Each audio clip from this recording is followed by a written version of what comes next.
Друзья, это проект ТВ «Шанс». С вами Алина Кифа, и мы продолжаем. У нас сегодня в гостях прекрасные люди, участники прекрасного проекта конкурса детских талантов «Московия 2014». И, собственно, еще одна его представительница, замечательная, прекрасная. Как вас зовут? Мария, здравствуйте. Мария, здравствуйте. Мария, вы сегодня гость нашего проекта. Давайте немножко ко мне поближе подойдем. Да, вы сегодня гость нашего проекта. Сразу скажу, что это очень приятно нам, очень радостно. Мы любим гостей, особенно талантливых, творческих личностей. Собственно, для этого и существуем. Расскажите нам о себе. Каким творчеством, помимо участия в таких конкурсах, вы еще занимаетесь?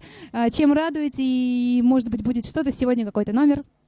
Ну, главным моим увлечением в жизни являются танцы.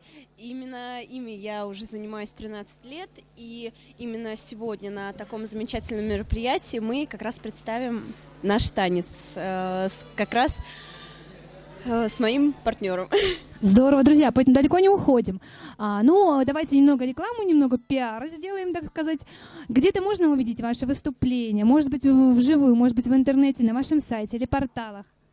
Но наше выступление можно увидеть на моей официальной странице, это Мария Байкова, вот, и как раз там все выступления и выступления с конкурсов выкладываются именно на сайт Мисс Московия. Ну что ж, друзья, поэтому вперед, все искать выступления, искать видео. Мария, мы желаем вам большой удачи сегодня и, в принципе, по жизни в вашем большом деле. Я считаю, да, творчество — это нелегко, это сложно, это большой труд. Спасибо, что пришли, хорошего вечера. Спасибо.